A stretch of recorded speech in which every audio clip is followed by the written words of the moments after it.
Karina from Dark Star Astrology, bringing you the January 2019 horoscopes for the month and the cosmic forecast.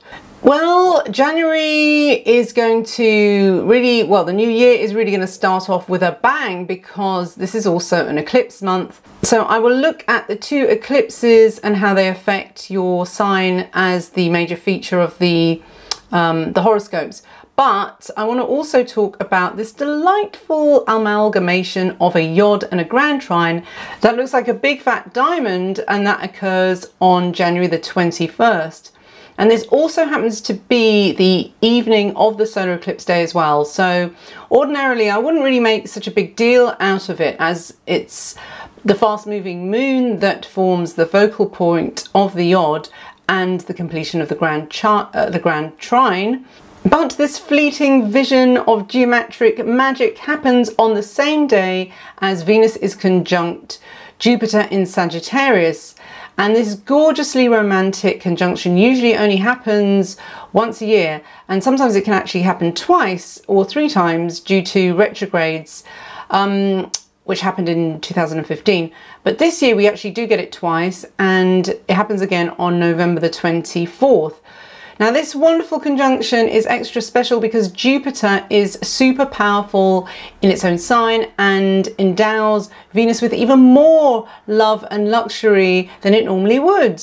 So Venus and Jupiter are both aligned with the star Ras Al Ghathi, and Robson says of this star generally that if it's in good aspect, which it is, it's supposed to give much enjoyment and favours from women. By its very Mars nature though, it corresponds to boldness and a drive for power, to gain power. Bernadette Brady has a meaning for Venus with Ras Al Ghathi, and that is insightful in the use of money, colour or personal appearances, a person with a broad network of friends and or lovers, and the status quo is maintained as well. With Jupiter, Bernadette Brady says, a person who promotes a more naturalistic approach to life, to strongly believe in a particular way of living, the preacher, or the need to restore balance and a need to fill a power vacuum. So Venus and Jupiter are the great benefics, so they are also the brightest planets in the sky after the luminaries. So together they can be the best of the best. Now, from what I was just reading there about the meaning for Ras Al Ghathi, I do think it is about bringing back a sort of balance because, well, there's been a lot of upsets with the Yellow Vest protests in Paris, and I think they're sort of bleeding into Europe now. And just generally, I think people haven't felt very grounded. So I think what Venus and Jupiter can bring us is a reconnection with grassroots feeling as well, because the problem with most of us is you don't really know.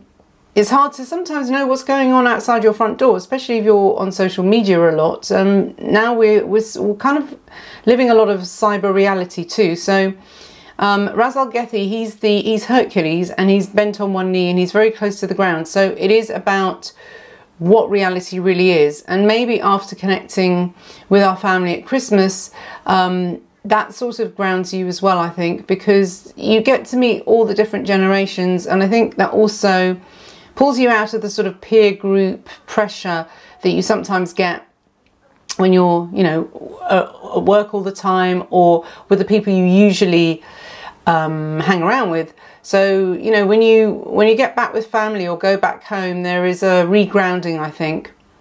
Anyway, Venus and Jupiter, as I said, they are the brightest in the sky. So this is a really fantastic conjunction for weddings or any event that needs all the luck that it can get. Now, obviously, January is not the greatest month for weddings, but if you have a winter wedding, you know, make the use of this conjunction because it's really, really something else. It's also extremely indulgent and pleasure orientated, so maybe not the best for things like operations. So, you know, don't think, oh, because it's super lucky that it would be good to do something risky on that day. Not really. It's more if you want to have enjoyment and fun or have a party, something like that. Now, if you want to try to construct an election chart and get the timing precise for it, try to have Sagittarius rising with these two lovebirds on the ascendant, and that would be superbly lucky. But again, for things that are to do with pleasure, really. And money though, too. Money, luxury, it's, you know, super lux. Now, the fact that these are also trine Mars makes them passionate and sexy as well, while the moon on Dubi is protective and nurturing. Now, part of the diamond is Saturn sextile Neptune, which is part of the yod, and that's Neptune is actually on priestly star Achenar, which makes the yod extra zealous but also spiritual too. It's got a nice balance of mysticism, which is Neptune, and grounded prudent authority, which is Saturn, that's strong in Capricorn as well. So all in all, this aspect pattern is just great for a priest and priestess duo working together as spiritual warriors, like a kind of Joan and John of Arc. I wonder though with this if a couple will set up a free speech alternative to either Twitter, Facebook, Patreon or YouTube, since so many of alternative news channels are being demonetized and deplatformed, or YouTubers turned into non-persons due to the nebulous hate speech laws. So that would be great, because when Venus was conjunct Jupiter back in July 2015, gay marriage was actually made legal in the USA. So I do think this conjunction is very much associated with marriage and beneficial mergers or partnerships of all kinds. Both planets are about wealth, money and status too, but bear in mind that they are at odds with spiritual Neptune, since they are square this planet in the diamond also. So projects that are not purely based on material gain will do really well, but that doesn't mean that they can't be profitable. It's just that the money will come as an unexpected bonus. Labours of love, which is Ra's al Ghul in Hercules, will be handsomely rewarded. So the other square in the diamond is Mars square Saturn, which does link the two malefics together. So this is really a complex pattern of positives and negatives. So a lot of spiritual evolution and progress can be made this month with the eclipses and the fabulous diamond. So expect to see, as I mentioned earlier, the yellow vest protests ramp up and metamorphosize, if that's a word, into something that we could never have dreamt on. And I do wonder how much of the yellow vest is organic and how much is contrived. But sometimes grassroots movements are indeed hijacked by the matrix controllers for their very own ends. But who's to say that it can't work the other way around? And you know, maybe this could happen. Maybe this could happen with the yellow vest, because I don't really know what to make out of it, and whether to trust it or not. But I wouldn't like to think that it is totally controlled opposition. I don't think things are that controlled. We're supposed to be in a free will planet, so I don't think the laws of the universe would allow. I do think whoever is managing this, if there is a God at all, and if we believe in some kind of karmic retribution, all players should be given some kind of chance. The yellow vest can be malleable into many different things. And sorry, I know this is very sort of Europe focused for those of you in the US, but I caught a glimpse of the news and I saw that Trump was starting to build a wall. So, you know, boundaries are going up, and this is a Saturn thing as well. And this diamond just looks the right balance of dreaminess and practical crystallization as well. You know, what is a diamond but something that is crystallized? So yeah. Anyway, let's start looking at the horoscopes. So Aries, for you, the solar eclipse on January the 6th is going to fall in your 10th house. And this is one of the foundational houses of your chart. So a solar eclipse here, especially if it's close to your midheaven, could prompt a life-changing career move. You're compelled to advance your status in the world and could feel dissatisfied in your job if it doesn't provide the opportunity to climb the ladder of success. You desire recognition for your talents, and if you do not feel that they're being seen, some event could occur where you are thrust unfairly into the shadows. This will leave you feeling all the more frustrated. The sense of resentment is a powerful spur, though, to make you more proactive in your quest for recognition. The lunar eclipse on January the 21st falls in your 5th house, and this could mean a dissatisfaction with friendships could cause you to retreat in a fantasy world of creativity. For the next 3 months, petty niggles with your peer group force you away into an environment that is much more light-hearted and playful. If you have children, then you will feel that you are much more inclined to spend quality time with them instead of putting up with the stress of modern networking. You're drawn to the innocence and purity of the fairy tale younger mind, that is, before it's become polluted and jaded by the modern world. There's a yearning for a simpler life and a golden age where children skipped in meadows with daisy chains in their hair while dogs ran around them chasing butterflies. Yes, this is the vibe that you're drawn towards anyhow, so no bitchy comments on social media. So Taurus, for you, the solar eclipse will fall in your 9th house, and this is the house of philosophy, and that could trigger a crisis in your morals and ethics. You'll be prompted to address your life code and standards that you live by. Events force you to question the beliefs that you grew up with and send you on a quest for wisdom and truth. This search could prompt you to start an educational course that at the same time promotes cultural expansion, self-awareness and personal growth. The study is not simply about gaining qualifications to further your career, though this is a pleasant side effect, but rather it's about something intangible that alters your beliefs and shifts you out of your programmed assumptions about religion or spirituality. The lunar eclipse on the 21st falls in your 4th house, so your career circumstances have a great effect on your place of residence for the next 3 months. There could be some unexpected development at work that causes you to spend more time in your home than you usually do. It's much more likely if the lunar eclipse falls very close to your IC or aspects the ruler of your 4th house.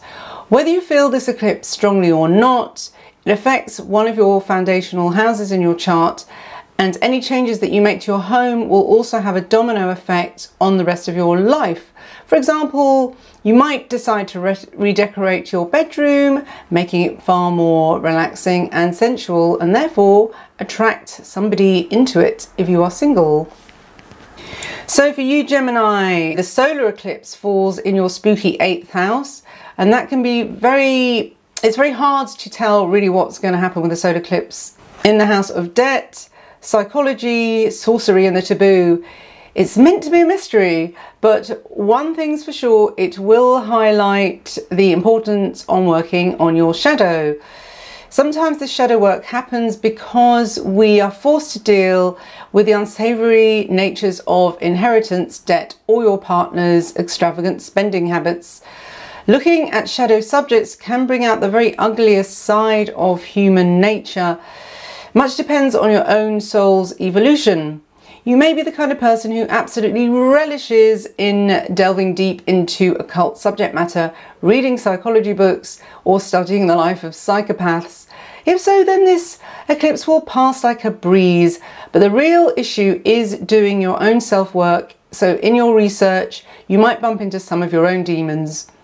Now, the lunar eclipse on the 21st falls in your 3rd house, and this is a period where you will learn more from the school of hard knocks than you will from any lofty university library. Yes, it's a time for study and becoming a pupil again. but you will learn close to home, and the wisdom you will pick up will be very down to earth. Disillusionment with higher education could be felt as you feel trapped by the confines of the curriculum. You feel at odds with the teachers who all seem to have an agenda and do not appreciate any real free thought. Instead, you feel more of an emotional pull towards pull from teachers who are, or so-called teachers, from your close friends who feel like siblings. So Cancer, for you, lucky you, the solar eclipse falls in your 7th house of marriage. So romantic relationships, or lack of them, are given a great cosmic shot in the arm by this eclipse. This can work in a variety of ways. The shot can have you feeling incomplete or empty until you get your next hit. That means for the next 6 months, it could have you pining for your mystical other half. You will experience yearning for a soulmate, which might actually prompt you into doing something to rectify the solo situation, something that you might not have been motivated to do before. Therefore, it really could be that the classic eclipse in the house of marriage actually does bring a marriage, or at least a marriage of sorts. You could also form a partnership that could be life-changing in terms of business too. Legal contracts are highlighted, so important deals can be signed also during this time. So the lunar eclipse on the 21st falls in your 2nd house, so your self-worth could be called into question by a crisis that hits your partner's bank balance, or there is a sudden demand of debt owed. Are you feeling insecure because your perceived value relies so much on the material success of another? This can emphasize a parasitical relationship between a banker and borrower, or the addict and its drug pusher. So the lunar eclipse will hit you hard in the pocket if you rely too much on the generosity of others.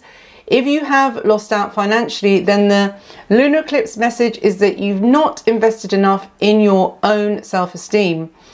We feel good about ourselves when we have worked hard on our usefulness in the world, but this does not mean that we have to be earning big bucks. Our worth can be about bringing children up with patience and kindness as well. So for Leo, the solar eclipse on January the 6th falls in your 6th house. So this will affect you a great deal about how at ease you are with your daily routine. Are you happy with your day job or your working hours? Do you get a sense of satisfaction with serving others, or do you feel like the office slave? Have you had trouble saying no to clients and as a consequence been on the treadmill for what seems like forever? You have to ask yourself these questions. The mind-body connection is awakening big time with this eclipse as well. Dis-ease is exactly what the word says. It arises because your body is unhappy with what you're throwing at it, or letting others throw at it. If you don't learn to say no, then your body itself will have to speak very loudly to compensate. This means that there's a possibility that at this eclipse you could suddenly feel burnt out and exhausted, or you could get plagued by one cold or flu after the other for the next 6 months. But this is only if you don't listen to your body. You know, as soon as it starts twinging, or as soon as it starts yelling to you, it's a signal that you need to start setting boundaries. Now the lunar eclipse actually falls in Leo, so this is in your own sign, and again this is about looking after your own needs, and this may be, well, it forces you to look at your own needs, and this may be done through relationships that suddenly start acting out. You may find it increasingly hard to compromise with partners, romantic or otherwise. So at this time, the weighing scales of justice are measuring every little give or take. If there's been an ongoing imbalance, then the scales will abruptly clank down with a deafening thud at this lunar eclipse. So for the next 3 months, then, you will not be able to avoid the stark difference between the two sides of the scale. So for Leo, it is about, making sure your ego is looked after, which usually is quite easy for Leos, but there are some meek ones out there. So it's the meek ones I'm probably talking to here. So the solar eclipse for Virgo falls in your 5th house, and this is the house of fun. So you're in for an exciting injection of adrenaline there. This is the children and pleasure zone, so it could be dramatic in both good and bad ways. It's kind of like letting a very hungry 5-year-old loose in a chocolate fudge cake. The sugar rush can be both hilarious and dangerous depending on where the child is, and the same goes for your dear self. New relationships brought into your life by this eclipse can be giddy and instantly euphoric, and the romantic bliss can be so off the scales that you don't even notice that you're crossing a busy high street to get to them. The eclipse works like that Instagram filter that blurs out everything around the subject to focus on just their lips, eyes or butt. Now the lunar eclipse though falls in your 12th house, and that's the area that will throw a shake-up in your daily routines and diet choices. This will in turn affect your intuition and psychic awareness. Now, because the 12th house is the place of self-undoing, there could be a crisis which shows you how much damage you're actually doing to your extrasensory perception due to really bad daily habits. For example, you may be taking in far too much plastic energy through junk food, which does not make your body receptive to subtle changes in the organic sphere. Other interference can be from Wi-Fi, computers, and of course recreational drugs. So for Libra, the solar eclipse falls in your 4th house, and when it's in one of your foundational houses, it can be quite a life-changing event. And it's all the more potent if it triggers any personal planets in this house of your roots, father and property. So check house 4 and its ruler as well. So what this period will bring up for you then is any childhood wounds that have not really been addressed. Now, if you've had a dysfunctional upbringing, then this period can actually be very challenging. Events in your daily life can bring up long buried feelings, seemingly out of nowhere for the next 6 months. It may be very helpful to take a trip somewhere that is meaningful to your ancestors. And it's important to go somewhere relatively unspoilt and solitary so you can have some quiet contemplation time with the land.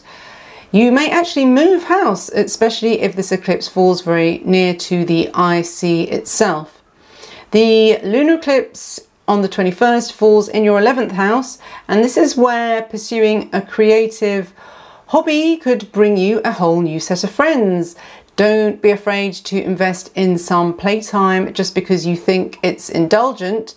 With an eclipse here, the fun could trigger a very serious vision for the future. The reboot might initially come from feeling quite lonely, that you've spent a lot of time social networking online rather than actually meeting real life people. So maybe an event occurs when you are defriended because of a innocent comment that was taken the wrong way, or maybe the comment wasn't so innocent after all and something inside you wanted to shake things up out of boredom. The final result though is a dissatisfaction with this shallow form of communication and a craving for more meaningful interaction. So for you, Scorpio, the solar eclipse will fall in your 3rd house, and that's your student zone, zapping your brain and synapses and resets all your local connections. So networks that you are plugged into get firewired into action and your mind becomes hungry for new information. At this time, you might decide to embark on an apprenticeship of some kind. You could actually go back to school or simply be called to initiate some personal study and research. Picking up new skills is highlighted, or maybe relearning something that breaks you out of bad habits. For example, you might join a new yoga class that retrains the way that you've been holding a posture for the better.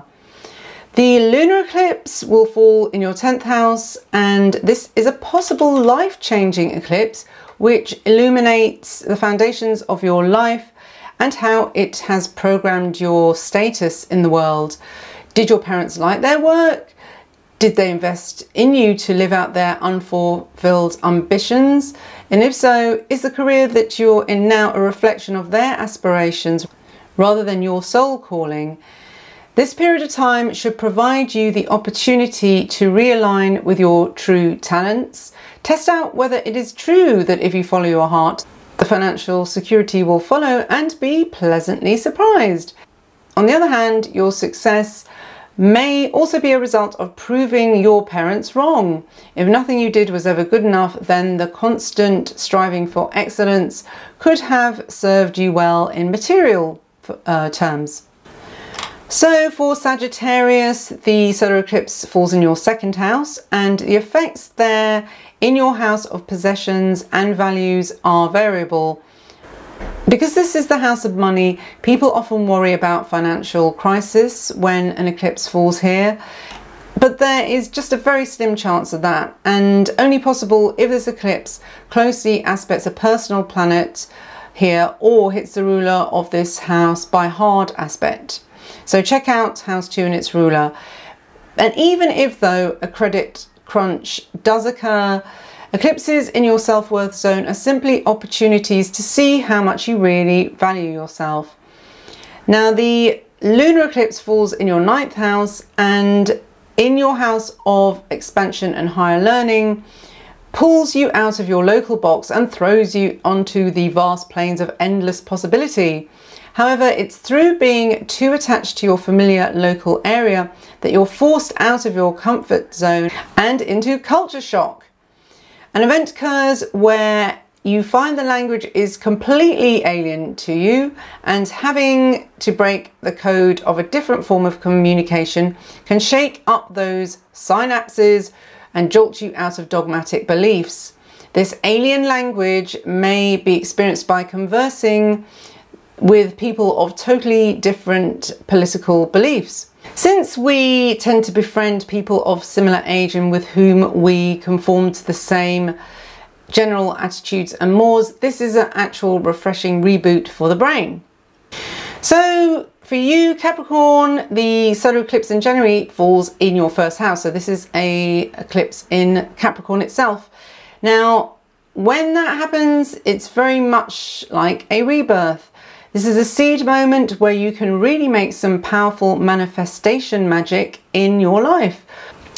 Be careful what you wish for, because any strong intentions made at this solar eclipse will really grow. This is the dawn of a new cycle for you as well.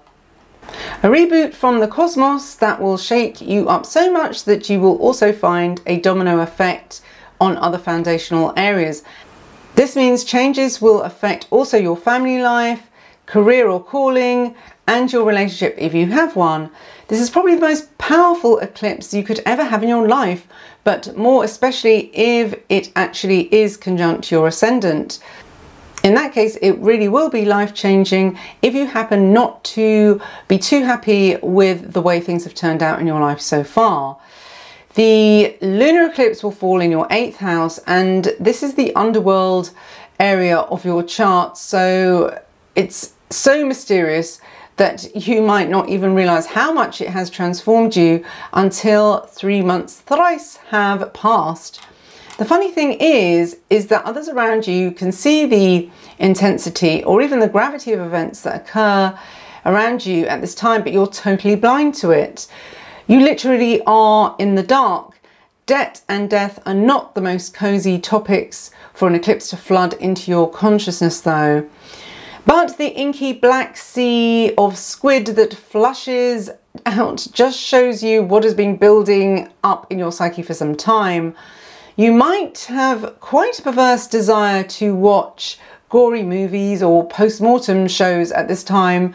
It can feel quite gut-wrenching, but at the same time cathartic, as the angst is wrenched out of you. Yes, vomit is the word. Now, sorry if this is making you feel kind of squeamish, but that's kind of the point. So Aquarius, the solar eclipse falls in your 12th house, and this is one of those eclipses that could seem as if it's just slipped by you with no effect at all, but that's only your 3D reality. For a great deal is simmering below the surface. The only way to find out exactly what is lurking in those depths is by some deep sea diving into your subconscious. Examine your dreams and pay attention to what symbols turn up in your waking reality. You may be drawn to certain colours, shapes, animals or archetypes, and this is telling you a great deal. If all is well in your psyche and you've done enough self-work, then the blurring of boundaries will just give you a heightened feeling of intuition. Therefore, the next 6 months could be a great period for artistic expression as you effortlessly pull music and harmony out of the ether. The lunar eclipse falls in your 7th house, so your personal and identity is up for a revamp, one that expresses more truthfully how you feel inside. The problem is every new thing that you express about yourself seems to shake up partnerships. Watch as those who you've teamed up with closely for a long time start to feel uneasy about your direction. For example, you might decide that you've been looking a bit too grungy and bohemian, which does not give off a professional image. You will find partners accuse you of selling out or that people should accept you for how you are, man. But the truth is you've actually felt a change internally for some time, and it's only now that the new you is starting to blossom. And finally, Pisces, the solar eclipse falls in your 11th house. So your friendship and wishes zone is triggered, and that should motivate you to reach out to your fellow human beings. And its most basic sense, this means connecting to your immediate friends. You might suddenly feel disconnected and that you do not share the same common interests any longer, however. Now, having a shared view about how you can make the world become a better place becomes actually very vital to you at the moment, and we all benefit from the camaraderie, encouragement and motivation from our peers. Sharing tips on our successes and failures from fellow travellers helps us all advance a lot quicker. So hopefully with the solar eclipse in your friend's house, you should make some new friends as well, and ones that you feel more connected with. And yeah, it does mean you may lose some, but you should also fill the void with new ones as well. Now, the lunar eclipse falls in your 6th house, and there can be a great revelation for you with this eclipse about how the subconscious has been affecting your health. You might be drawn towards some alternative healing that at the time seemed quite routine, but in the end caused quite an intense spiritual crisis. This can be a time when you feel a release from some health issue that has been bugging you for quite some time. The disease could come from toxic behavior that's been causing blockages in your system. And this usually won't be actual physical blocks, though sometimes they can be, but instead from the mind, body, chakra disconnections. For example, chronic sore throats will suddenly mysteriously be cured because you've stopped withholding speaking your truth. So that's the end of the horoscope section. As I record this, it's still the end of December. So if you haven't already, check out your 2019 horoscopes because they're all for sale on the website Dark Star Astrology. And do check out the new Deccan book as well, just giving that a quick plug as well. Treat yourself to some Christmas goodies. All right then, well, I'll say goodbye for now and see you next time. Have a great Christmas and wonderful New Year. Bye-bye.